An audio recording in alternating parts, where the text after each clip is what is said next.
guys. It is Taking the Mikel. It is the Obi-Wan podcast. It is the main man himself, John Obi Mikel, myself, Chris McCarty, back in the hot seats, John.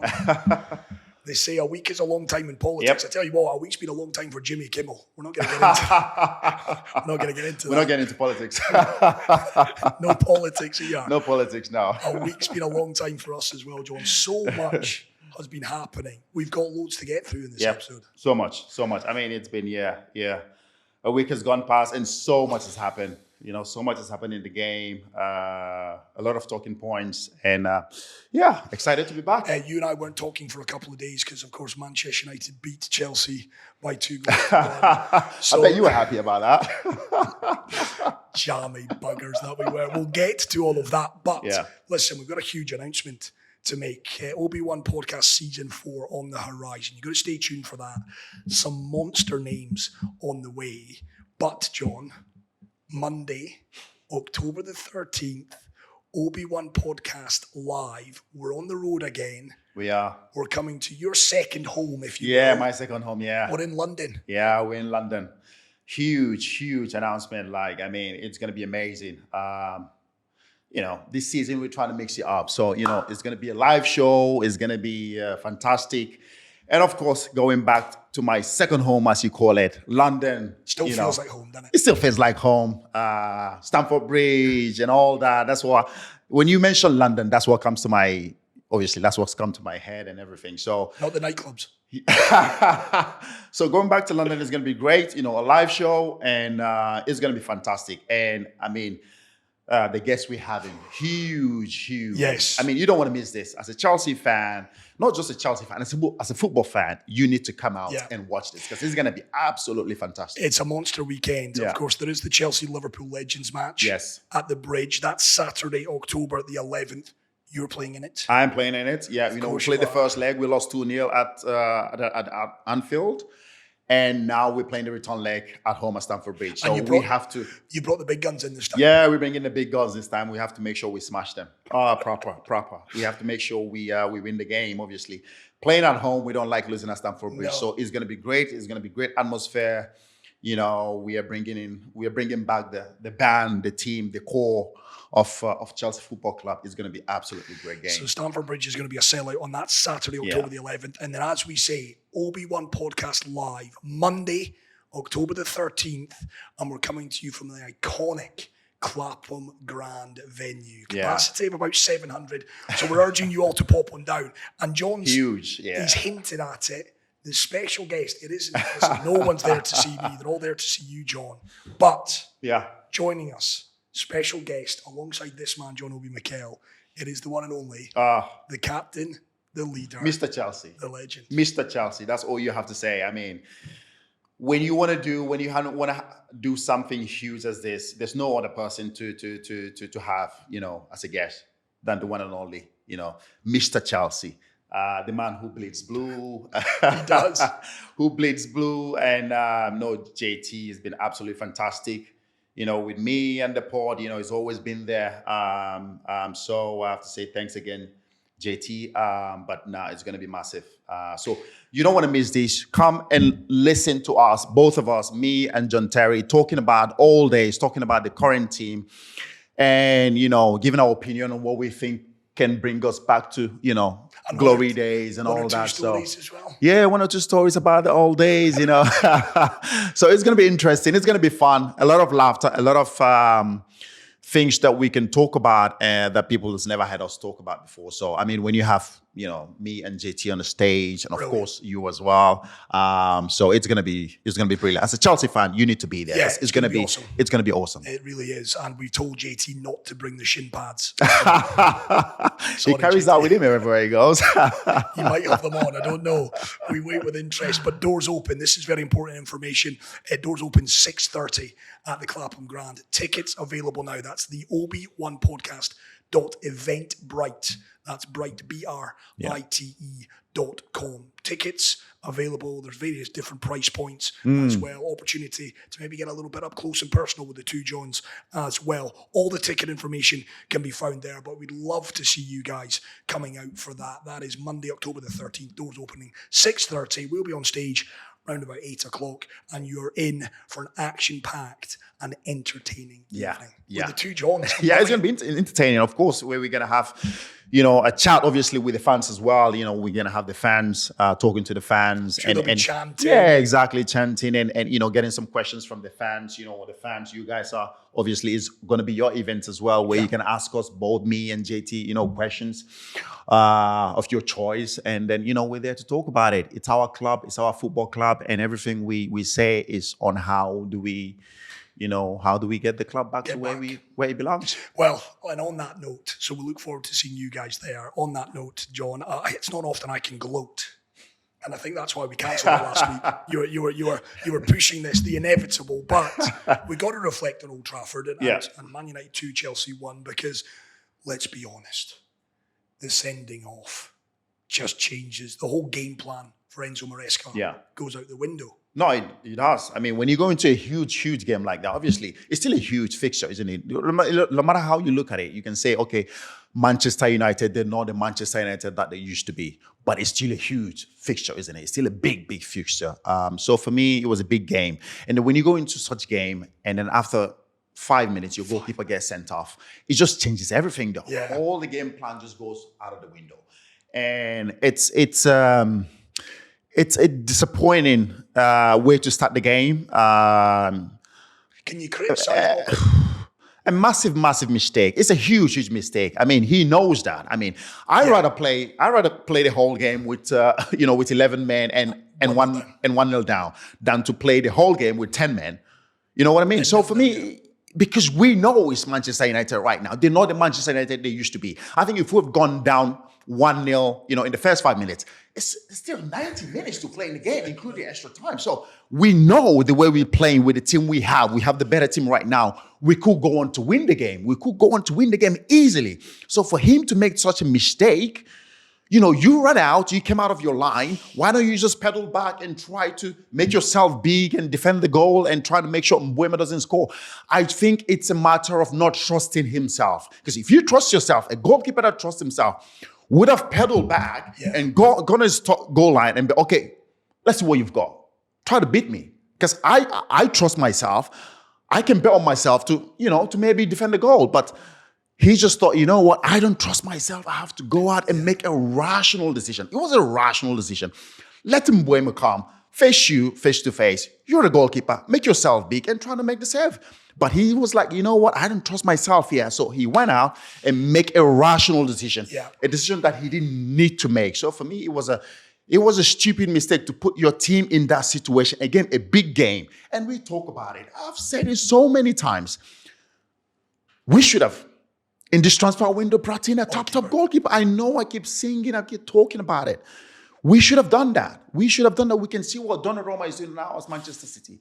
He was the goalkeeper that was out there. I know a lot of people have talked about maybe the wage structure. Yeah, but you can find a way around that. He's a top goalkeeper, 26 years of age.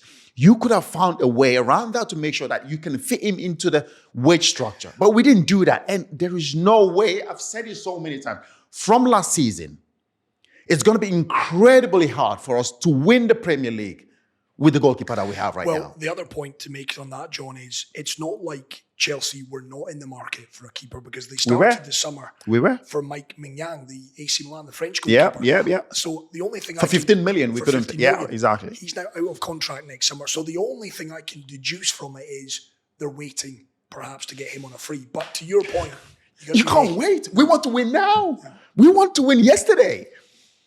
Not now. We want to win yesterday, the Premier League. Last season, we want to win. This season, we have to win. We can't wait to get Mignan for next season. And then we start, now we've got a goalkeeper. Let's go and win the league. No. Every season is a season where we have to think about winning the league. And I thought getting a goalkeeper in, a top goalkeeper, that you're going to look back every time and say, you know what? We've got a goalkeeper. We've got a top goalkeeper. Every top club has got it. Every top club. Pep Guardiola notified that. Yeah. And that's why Ederson has been absolutely fantastic for City. Absolutely fantastic. He looked at it and thought, you know what? He's not the same Ederson that he used to be. I need to get rid of him. He did that. He did that. All the emotions, everything. You might say, okay, you know what? It's Ederson. Let's give him 2-3 more years. But it's not the same. No, Pep right. Guardiola has to think about the club, the success of the club, the success of the team. How can the team get back to winning ways? And he's thought about it and said, you know what? I need to make a change here. A change that maybe Ederson won't like. Some of the players won't like. But I need to think about the club, the team. And he's gone out and he's got Donnarumma. And we can see now when he comes out, he dominates that area. He makes saves. He's huge. Yeah. Yes, we can talk about the goal they considered against Arsenal. Maybe a little bit of his mistake. But yes, it does happen. But the saves that he's been making, you can see the over a season. Over a season, exactly. So that's what you need. A top goalkeeper wins you the league. Yes, we'd say it. The strikers win you games. But the defense and the goalkeeper win you trophies. They'll win you trophies. So we have to get a top goalkeeper. City have it now. Liverpool have it in Alisson. Arsenal rare. We need that. Yes, he's been a little bit better from last season, Sanchez. He's a good shot stopper. Yes, he's a good shot stopper. But his decision making sometimes is a bit rational. He makes a lot of mistakes. And to win the league, you need a goalkeeper who's calm, who makes less mistakes, and who the players and the team and the fans can be able to depend on. The problem with this podcast, John, is I find myself more on Chelsea fan forums than I do anyone else these days. And I mean that. And I was on them afterwards. Yeah. And honestly, John, the amount of criticism, forget Robert for a second, that Enzo Maresca got for being too, quote-unquote, negative in the changes that he made. Of course, Jorgensen had to come on, first of all. You need a bleeding goalkeeper. And then the change to take on Pedro Neto, who was so frustrated. He gave a big He's one of our best players this season. He's been brilliant. From last season. He's been brilliant. And you know I'm a fan. Yeah. Brings on Tosin, goes to a back five. Now, you and I were speaking about this off air. You can understand it in that moment because United are under pressure. Yeah. He's looking to frustrate. United started the game as well. They were brilliant. Very, very well. Yeah, exactly. Started the game really well. But he's went to a back five. Obviously, at this point, Cole Palmer's still on the pitch. Yeah. Zhao's up top on his own. And he's thinking to himself, if I can get through the next 20-25 and frustrate this crowd, going to turn on this moment. Yeah, they're going to turn on the manager. Yeah. I think that's why he thought he was going to do. But again, this is not the same Manchester United that we know. This is not a good Manchester United side. So I think that's probably where the fans are coming from. You know what? You shouldn't go too defensive. You know what? Go after Manchester United. Go after them. Even with 10 men, I still believe, most of our fans still believe that we could still go on and win the game. We're a much better team. We have the better players. And of course, it didn't help that Cole Palmer as well got injured. Because I think if Cole Palmer was still on the pitch, he wouldn't be too negative, obviously, with most of the changes that he had to make. Because if you lose Cole Palmer and you're down to 10 men, it's a bit difficult, to try and manage the game. But again, one thing I have to say, we have to put this into consideration as well. Fofana hasn't played for such a long time, and that's his first game starting the game. So when you go down to 10 men, you're looking at that backline thinking, you know what? I have a defender who hasn't played for such a long time. How do I protect him? How do I cover him?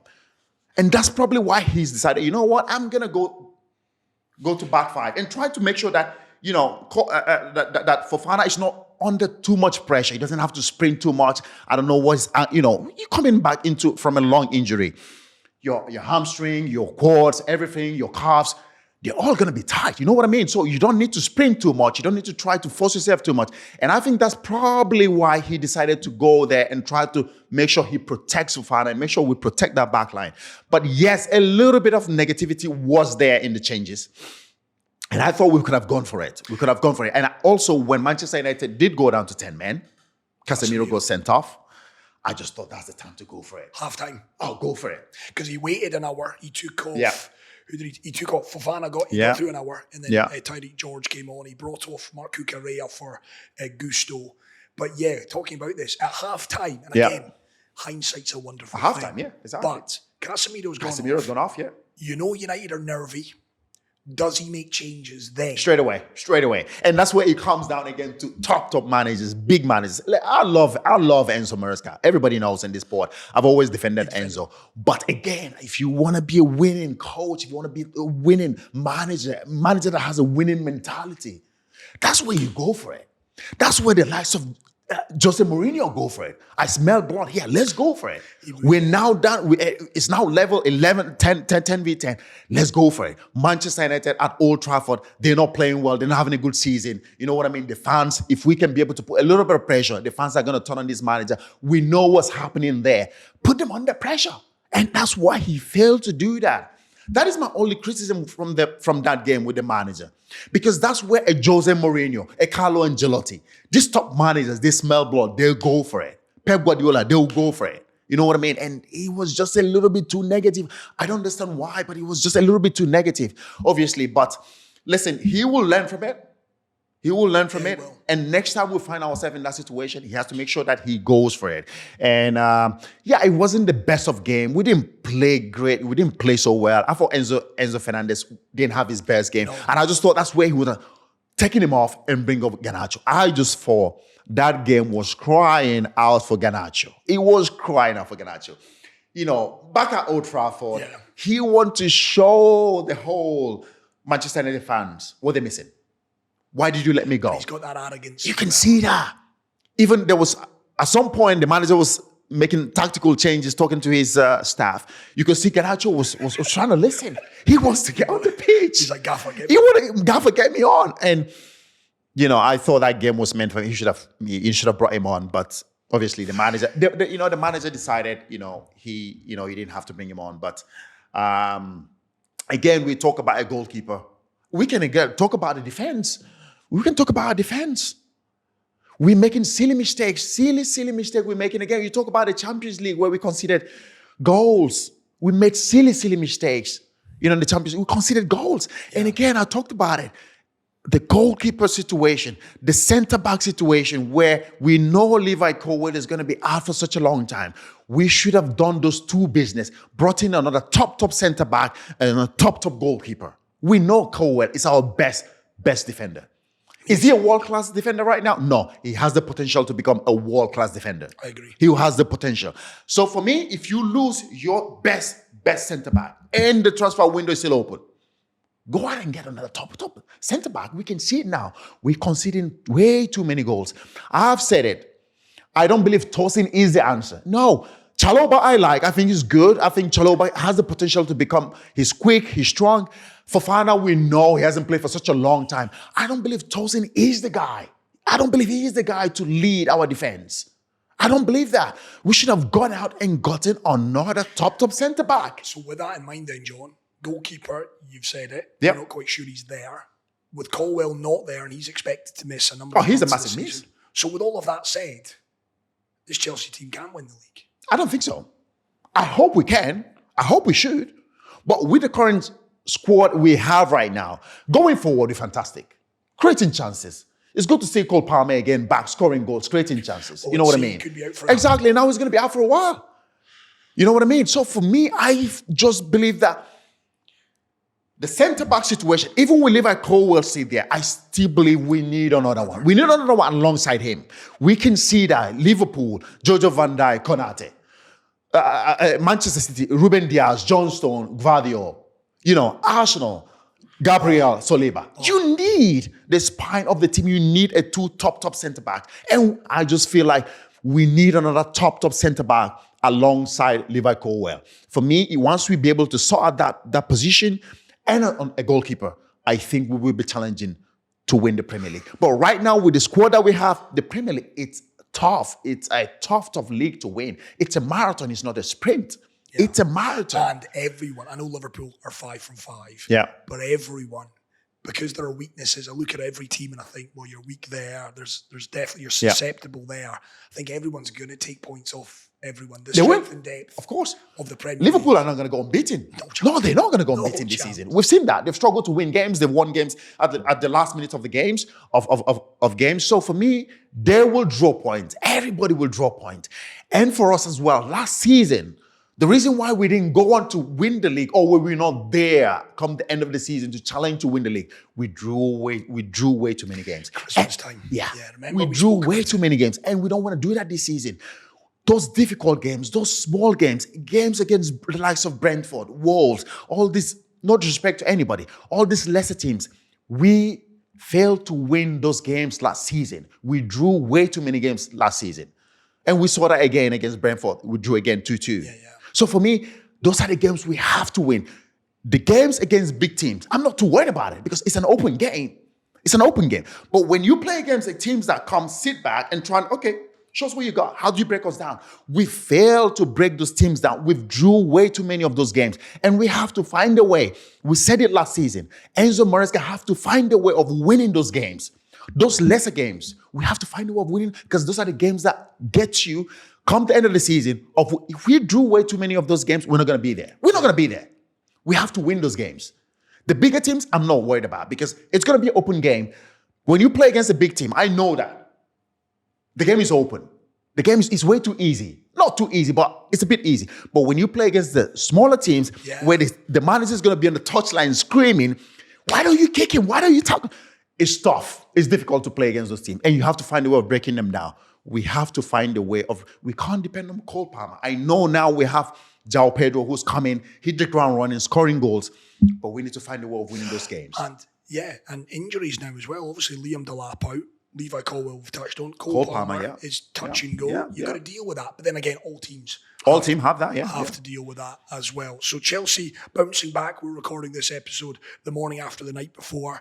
EFL Cup, 2-1 win against Lincoln City. Of course, he changed the squad. Jonel Hato, the young Dutch defender, brought in from Ajax. He looked good. Yeah. And then Facundo Buonanotte, I can say that right. I think that's right. Buonanotte. Yeah. My Spanish coming out.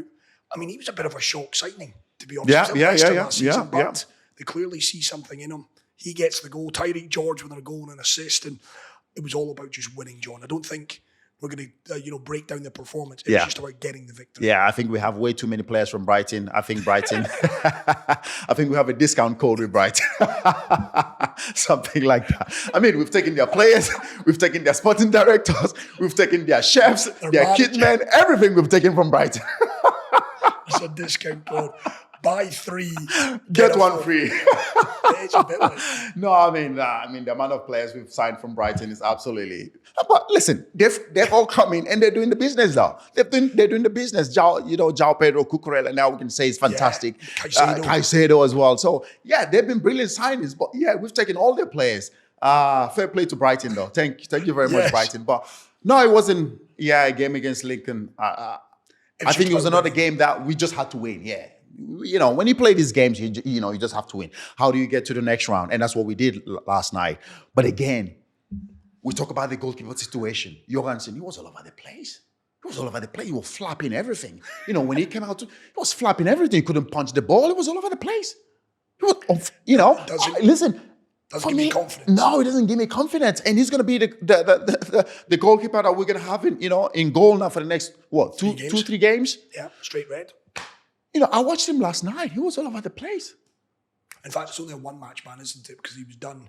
He wasn't done for malicious intent. He was done for professional. So is he going to miss one match? One league match. Yeah, but now Jorgensen is going to be the man in goal. So for me, I just thought, we need another goalkeeper. We need another top goalkeeper. And I'm sure the club know that. I'm sure Paul and the rest of the guys, Enzo Maresca, they know that. We should have gone out and got a Donnarumma or somebody, another top goalkeeper. And for me, that's why I just worry. I just worry in that situation that, when we don't win those games, when we're struggling to win games, and now Cole Palmer is going to be out. Unfortunately, he's going to be out for I don't know how long. Levi Colwill is going to be out. So you've got a squad. We've got a squad, but we need to find a way of winning games. I just worry that if we again find ourselves in the situation that we found ourselves last season, of not winning those games, that we drew way too many of those games last season, it's going to be difficult for us come the end of the season. Now we have to talk about winning the league and competing to win the league. So when I hear some of those pundits saying that, they don't have us, as favorite win, I understand that. Because we don't have the goalkeeper. I believe we don't have the goalkeeper. A top goalkeeper that wins you the Premier League. Yes, he might win you a couple of games here and there. But to win in the Premier League, you need a top goalkeeper. Yeah. Why were we successful back in our day? I know I say it so many times. Because we have Peter Cech. We had the best goalkeeper in the league. Yeah, go through all the Premier League title winners. They've all had it. Kasper Schmeichel at Leicester when they won it, Tim Flowers when Blackburn won it. They've all had Van der Sar at Manchester United. Van der Sar, Schmeichel. You know what I mean? Obviously, Big Pete. Big Pete, yeah. So for me, you need, Manchester City with Ederson for so many years. Yeah. So you need a goalkeeper. Trust me, when you have a top goalkeeper and you're walking into the games and you look back at your goalkeeper, you know who you have in goal. It does give you confidence. It does give you a bit of confidence. I don't think now, going into every game, the Chelsea fans look at every game and say, you know what? Yeah. I'm quite confident here with the goalkeeper we have in goal. No. Are we confident with the team, with the squad, with the players to create chances to score goals? Yes, of course we do. Because I believe we have a great squad. I do. Going forward. In goal, for me, it's a major worry. It's a situation where we have to sort out. And I am pretty sure the club absolutely know that. Absolutely know that. I just felt that with Donnarumma available. And this, we should have got him. I know he's not great with his feet. We can see that. But what the goals that he saves, he wins. He's a goalkeeper that will win you trophy. He does. We've seen that. He does that with PSG. He's a goalkeeper that will win you trophy. So for me, we have to sort that position out. I want to get to City Arsenal because Mikel Arteta he's a bit shocked at the criticism he's received at the weekend. We will get to that, but he's shocked. He's shocked. There's a shock that Mikel is shocked. But I've got to ask you, your ex-boss is back. He's shed the skin of Fenerbahce. Sorry, Jose. He's taking off the skin of Fenerbahce. He's taking it, exactly. That's been removed. I remember when he signed, he said, your shed is my skin. That's now not. Apparently, they're never on his level. But I did message him. I did message the boss when he got that job at Fenerbahce. Listen, haven't played in Turkey. I know the situation in Turkey. Turkish football, I know. It's a fantastic league. No worry about that. But it's a league that you never know what's coming. You never know what's happening. You can't control the situation. He said it was never on his level. He's come out to say he's made a mistake. He shouldn't have gone to Turkey. Yeah. He's now found himself back in Lisbon, Benfica. Yeah, I love this, John. He talked about the fact he's now more altruistic. And I saw that word and thought, oof. Better get the thesaurus out. Yeah. So essentially, he's saying that he's now more unselfish. He's more caring to other people. He said that he's no I know longer... the boss. I know the boss, isn't it? Like saying Fenerbahce is not in his level. Maybe, yes, of course, José Mourinho, maybe he might be right if Fenerbahce was not his level. He was in there. He knows what it is. But I mean, coming again from that comment that he made when he took over the job, I remember texting him saying, boss, be careful. And then he sent me a message back saying, I know what I'm doing here. But, unfortunately, it's gone the way it's gone. Listen, Jose is a top manager. He's still a top manager, in my opinion. And going back to Benfica, he feels that's where he belongs. Now he's back in the Champions League. He's back to where he thinks he belongs. Don't believe Jose once... Not for 1 second when he says he's not an egoistic manager. No. Jose needs the ego. He needs the ego to succeed. That's what spurs him on. That's what motivates Jose. That's what motivates him to win trophies, to win games. Without that ego, Jose, trust me, without the ego that he has, that spurs him on, that motivates him, that when he walks on the pitch, he walks with his ego, with his head held high. That's what motivates Jose. He needs that ego. Don't buy into that, man. He's trying to fool us here. No, boss, I know who you are. He needs that ego to be able to win games. And you can see that again. What, he's back in the bridge next week? Yeah. You see that ego coming out. Don't worry about that. Yeah, you're right. Because he would love, obviously, Benfica beaten in their opening Champions League game by Karabag. That ultimately led to Bruno Lage's sacking. Yeah. Jose's in. He'll fancy it next week. He'll fancy it. They actually drew 1-1 last night. Yeah. Benfica, a disappointing result. Rio Ave, 91st minute equaliser. Finished one apiece at home at the Estadio de Luz as well. So disappointing. He wants to win game, obviously. Disappointing, I think he won his first game and drew the game at home now. Listen, Jose is a winner. He's a winner. He's going to find a way to win games again and bring Benfica to where they belong, obviously. But I'm sure Benfica, they know who they're getting. They're getting somebody who's going to come in with character, with winning mentality, with everything to win games. and to win trophies. That's what Jose does. He wins trophies. Unfortunately, he didn't get to win any trophy at Fenerbahce, but he wins trophies. You can tell he wasn't happy at the end of the day at Fenerbahce. Yeah. But he wins you trophies. He wins you games, and that's what he's going to do. Going back home as well, Portugal, where he's from, I think he's going to be more comfortable. He's going to be more comfortable there. He's gonna find a way to win games. Benfica is a huge club, massive club, back in the Champions League, back in the breach next week, and that's something that's gonna motivate Jose. He's gonna motivate him. He's gonna be like, you know what? I'm gonna come back to the breach, bring my team here to win this game. Yeah. To win this game, because now he's gonna look at a team thinking, there's no Levi Colwell, there's no gonna be a Cole Palmer. You know what I mean? So. I smell blood here. Yeah. I smell blood here. Yeah, I agree. He's going to think, I'm going to come here and try to frustrate the team. He's going to try to have the fans behind him, whatever it is, to make sure the Chelsea fans get behind him in some kind of way. He'll be charming. Yeah, exactly. But I think with the team that we have, I think we will just be a bit too strong for them. Benfica, then we'll keep an eye that they become now our second team, John. For this podcast, we'll be keeping an eye on Jose because his box office. His box office. And the fact that his time in Turkey didn't work out. Yeah. He's 62 now. He's been around the block a few times, but you can bet your life he's got that chip on the shoulder. He will want to reassert himself. He'll want to prove himself again by winning trophies. Of course, he wants to do that. I think that's what Jose does. Anywhere he goes, he wins trophies. I think that's what, obviously, when you bring in a Jose Mourinho to your football club, you're bringing a manager, top manager who knows how to win trophies. Yes, he's 62 years old. Are you going to say maybe the game has evolved a little bit past him? Maybe. But he's still a top manager. His box office. The Premier League, I believe, needs him. There's few clubs in the Premier League that I think will do with Jose Mourinho right now. I believe that. You're talking about West Ham, your mate, Graham Potter. No comment. They could do with Jose Mourinho right now. But now he's gone to Benfica. So you bring in a Jose Mourinho. You bring in a manager that knows how to win trophies. You talk about Chelsea Football Club. He transformed us into who we are today. There's no question about that. You can't deny that. When he came into the football club, when Abramovich bought the football club, he identified a manager. Who is the manager that's going to come in and win me trophies? Jose Mourinho. And, twice in a row, we won the Premier League. So for me, he's a manager that wins you trophies. And he did that for us. And he's going to do that with this Benfica side as well. Agree. He will never stop thinking about winning trophies.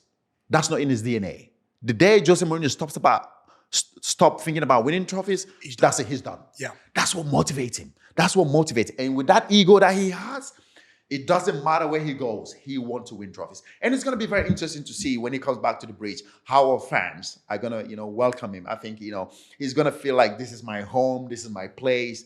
But I just think that night we have to find a way to win, because I just think with the squad that we have right now, yes, probably we're not going to have a Cole Palmer, a Levi Colwell, but I think we might have. Listen, we don't know the extent of Cole Palmer's injury right now, but if he's not playing, I just think we might be too strong for Benfica at that night. Yeah, right. I wanted to go from one man who's made a career of winning trophies to a man who's got just one on his CV. Sorry, Mikel. Mikel Arteta, Arsenal. A lot of strange... Has he got one? I thought he said he won the... FA Cup, right? Yeah, no, I thought he said he's got two. What else has he won? I think he said he won the Community Shield. Jose That's where started Arsenal that. belong right now. Jose started that. That's nonsense. You're not getting the Community Shield. That's not a trophy, mate. But Jose thinks it is weirdly. I'm with you, John. The Community Shield's not a It's a friendly game. Exactly. Just before the season starts. If we're adding that, we may as well add the pre-season Exactly. trophies as well. He's got one Emirates FA Cup, Mikel Arteta. Strange though, John. 1-1 with City at the weekend. Dominated did Arsenal. Let's give them their due. I think the stat, just over 33% possession City have, the lowest. That's the lowest, isn't it? In over 600 league games. Pep Guardiola's I mean, that is an incredible stat, that. It So is. Arsenal deserve a little bit of credit, but I'm seeing a lot of negativity saying that the handbrake was on, that he was a little bit too pragmatic. Where do you sit on this? Listen, I can understand where the Arsenal fans are coming from. I think, yes, there was a little bit of handbrake to start the game. Yeah. I know a lot of people have talked about Eze should have started the game. Yes, definitely should have started the game, because when you look at this City side, a huge respect to Pep Guardiola. I mean, for me, one of the greatest manager that's ever, that we've ever had in the game. You can talk about Sir Alex Ferguson, Carlo Ancelotti, and Pep Guardiola, obviously José Mourinho as well, in that mix as well. So for me, this is the worst. With respect, this is the worst Pep Guardiola's side at this City, Manchester City, that he's ever had. Yeah.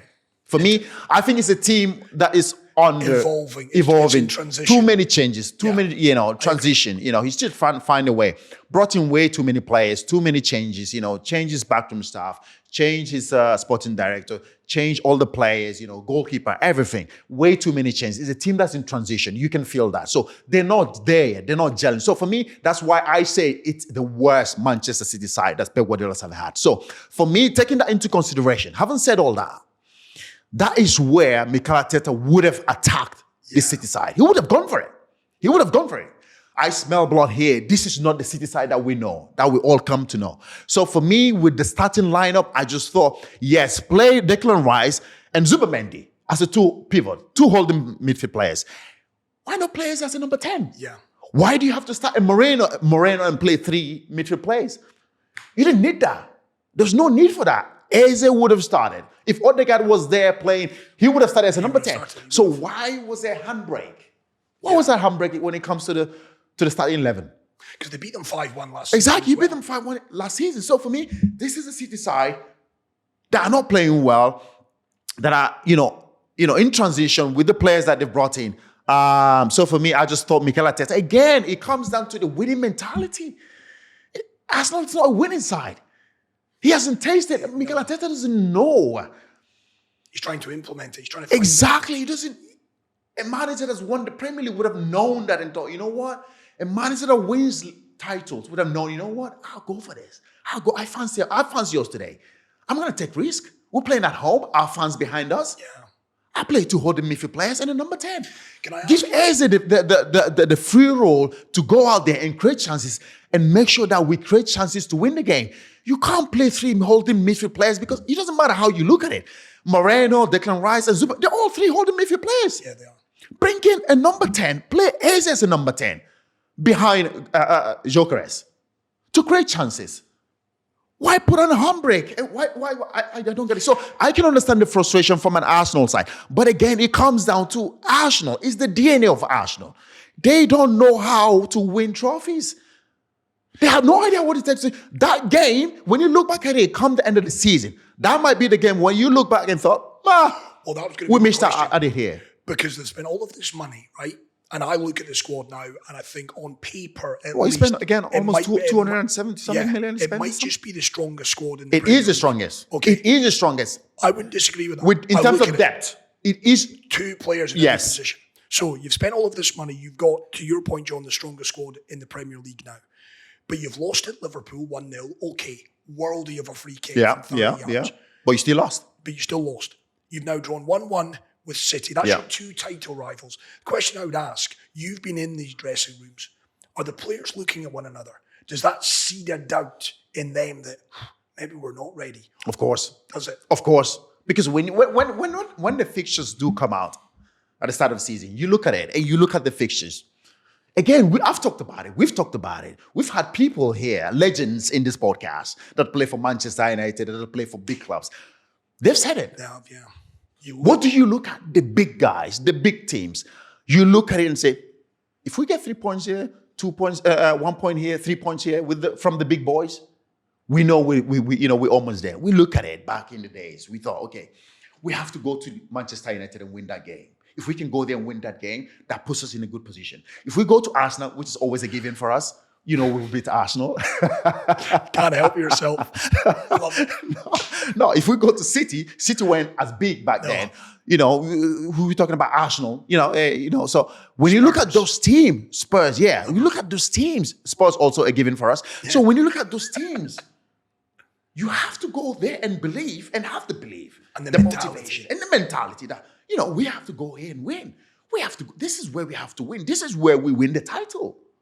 This is where the titles are won. So if you've drawn against City now 1-1, you lost against Liverpool, the players are looking at it thinking, okay, even if we win the league now, beating the smaller teams, that doesn't really make you title winners because you didn't beat any of the big boys. You have to beat the big boys. You know what? Look back at it, come the end of the season, tap yourself on the shoulder and say, you know what, we did it. We did it by beating the big boys. And that's how we won the league. So for me, it's again, tentative selection. He wasn't sure, Mikel Arteta. I've said it so many times. Credit to the guy. He's done so well, Mikel Arteta. He's built a good squad. The strongest squad in the Premier League. Not just in the Premier League. I might say in Europe right now. Arsenal, in terms of depth. Mental. Their bench, it was incredible. In terms of depth, the squad is complete. Absolutely complete. And I'm happy that Mikel Arteta has come out and said it. There is no excuse of not winning the Premier League. There's no excuse. Come the end of the season, there's no excuse not winning the Premier League. Listen to this, Mikel Arteta. You cannot win the Premier League by making those selections last game against City. You have to go for it. You have to you have to go for it. Yeah. It's a City side that's not playing well. Eze, Saka came on, of course, Madueke exactly. Injured, Mourinho dropped and off. Also Madueke that was playing really well, he took him off. Injured. He's out for 2 months, John. Okay. That's a big blow. Okay, so that's Saka a big blow. Came on, yeah. And again, it's a blow, but they've got the squad for it. They've got the squad for it. His first start in a while. And again, he was asked about that. He said he just felt that Trossard was in a good place to come in. He obviously scored the goal against Athletic Bilbao. But again, I look at it and it's harsh because it's like, well, you did dominate. Yeah. But then what did you create? Didn't create all that. It didn't create much. Yes, you can say, yes, City packed the bus. I remember, listen, I know everybody's saying now, Pep Guardiola and City side, they packed the bus. Pep is allowed one game in 10 years? 17. Give the guy a break, please. Give the guy a break. And listen, and I don't think they actually packed the balls like you're saying. Listen, they scored a goal. They were ahead. What do you expect them to do? Be open and let you come and, break them down? No. Yes, they scored a goal. They were leading the game. And they decided, you know what? Big game, big mentality, big players. It's like, you know what? How do we have control of this game? They decided, you know what? Let's sit back and try to defend and counterattack. You wouldn't say they packed the bus. But listen, Pep, everybody criticizing Pep. Oh, yeah. One game in 10 years. Come on, give the guy a break. It was a game whereby he knows they're not playing well. He's just trying to figure out what is his best team. How do this team play? He's trying to evolve with the game. He's trying to be more transitional, quick. Pep right now, he's tinkering with the game. He's tinkering with the game. He doesn't know how this City side is going to play. So for me, give the guy a break. He deserves to have one game where his side kind of like defended deep and trying to counterattack. And he can never win either because in this new style, it's more direct style. And we've spoken about it off air, John. The fact that Pep Lijnders, his new assistant, formerly Jurgen Klopp's assistant at Liverpool, he's got his ideas. He's got his ideas. Yeah, and you can see as well, there's a little bit of an idea now coming into this City side. They're a little bit more direct when you look at the way the City side play. They're a bit more direct. Haaland gets it more. Haaland gets it more now. The touches there, they're a bit more direct, which is what this City side needs. And listen, if you give Haaland the space to run behind you, it doesn't matter what defense you have, you're dead. The guy gets 2 chances and scores 1. Like, he is top class finisher. Top class finisher. And he looks like he's back, he's back. Last season, yes, the team didn't play well. You can see his body language was a little bit off. His body language is back to where, the Haaland that we know. And I did say it. Yes, we all love Jack Grealish. I'm a massive fan of Jack Grealish. I think he's a fantastic player. We can see what he's doing at Everton. But I just think Pep Guardiola has looked at it and thought, he was very, very close to Haaland. Very close. I think he was probably his best mate at the club. And Pep has looked at it. And maybe the senior players have looked at it and thought, you know what?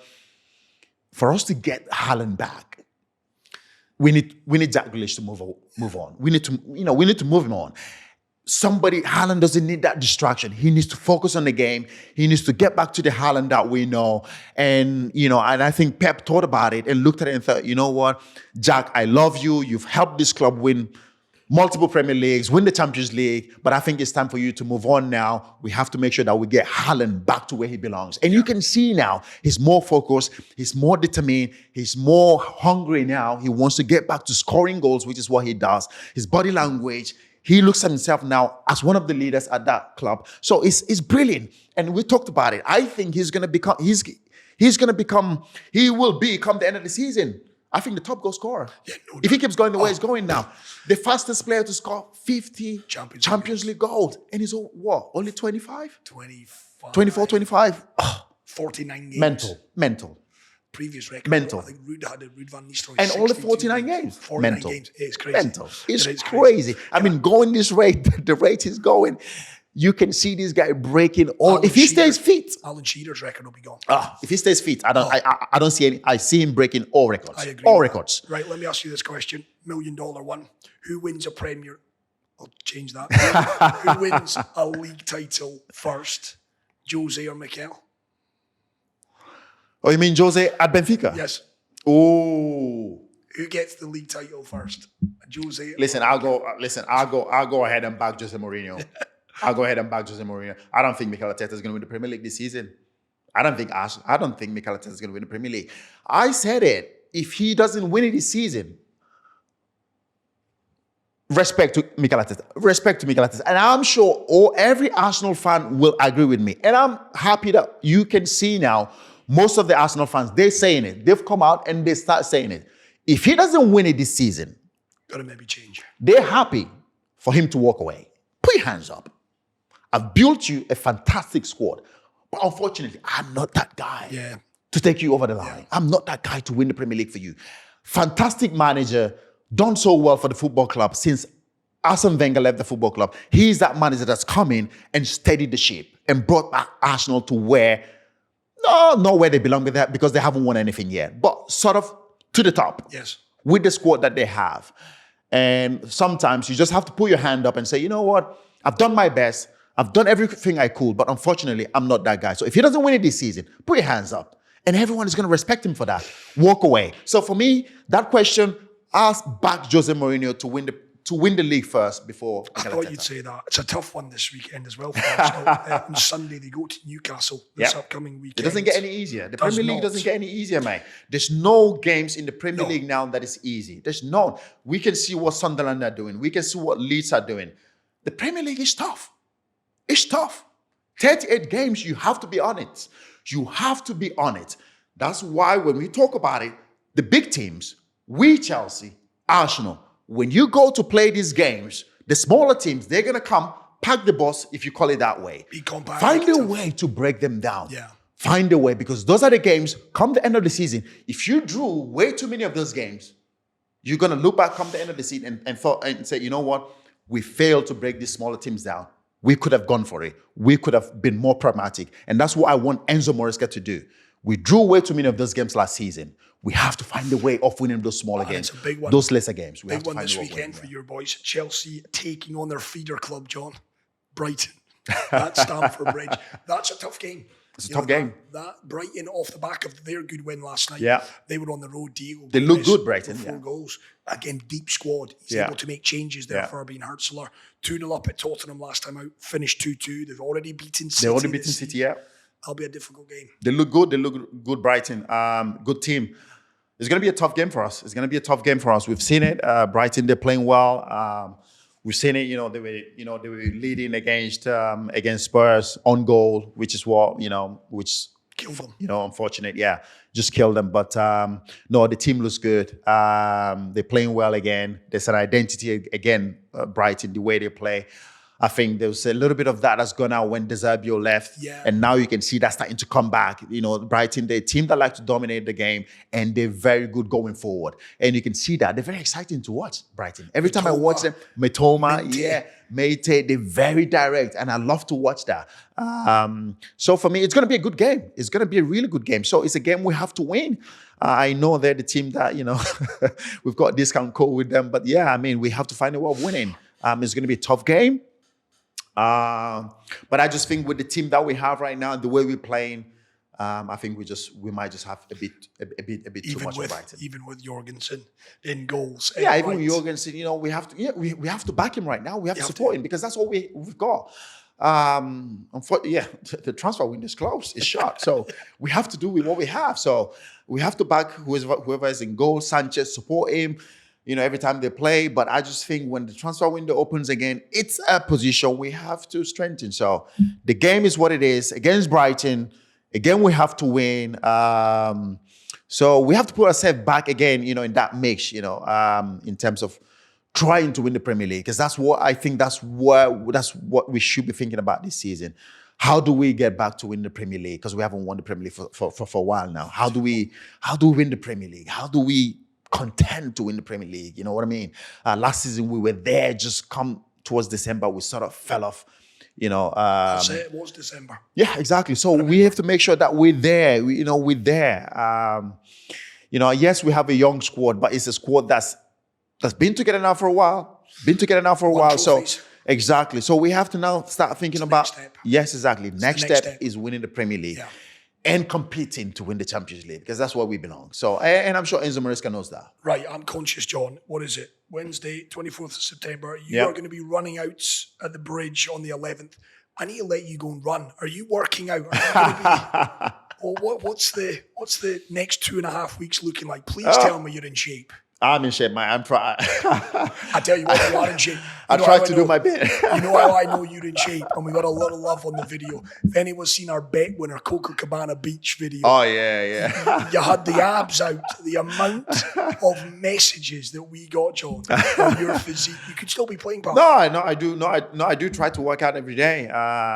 Obviously, the weekend, it's the family day, it's the kids' day. Unfortunately, you can't do anything on the weekends, because when you have the kids, they're like, Daddy, let's do that. You have no time. So Monday to Friday, I try to you could still be playing to get a workout. I play a lot of paddle. I run.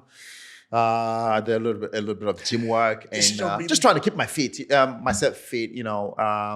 This is I'm a guy that enjoys being fit. Are you the same weight as you were when you played? I think so. Yeah. I think when I was playing at my peak, at my best, I was weighing 80, 83, 84 kilos. That's all. Yeah. Oh, and right now, I think I'm the same, pretty much the same. Yeah. I try to keep the same. I'm going to tell you what I am. Suck the belly in. I wouldn't say I'm obsessed, but I try to keep myself fit. I'm very, I'm very driven and very cautious of. I look at myself, I'm like, oh, you put on 1 or 2 here. Now it's time to go get it out. I'm very, you know what I mean? You're vain, is what you're saying. Yeah. Listen, I don't blame you, John. When you played at the level, when you look like a million pesetas. Yeah. When you play at that level for such a long time, and it's something you've done every day. So for me, it's a lot of people, people say they every morning they wake up, they have an espresso, cappuccino, and that's what gets them moving. No, for me, it's workout. Fair play. If I work out, that's what gets me going. That's it. Day continues. I have to get it. I have to get a workout in. I have to go out, sweat a bit, go for a run, go for a walk, get in the gym, do something. That's where my day starts. So for me, it's always been that. I tell you what, if Steven Gerrard's watching this, he is coming for you, okay? 2-0 down from that first leg. Peter Crouch might be watching this as well. He's coming for you. So we're looking forward to it. That is Saturday, October the 11th at the Bridge. It's going to be a full house. Yeah, it's going to be a brilliant game. It's going to be fantastic game. It's going to be great. Yeah, all mates. I don't know who's going to be there, but apparently, there's few names already in the list. I don't know if I should say those names out. Marcel Desailly's out. Yeah, Marcel Desailly is out. Yeah, Eden Hazard is out. Diego Costa, of course, the crazy guy is coming back to the Bridge. So it's going to be fantastic. It's going to be a great game. Just being back, in the dressing room with those guys, the banter that's going to be flying around, that's going to be going on. It's just brilliant. It's just brilliant.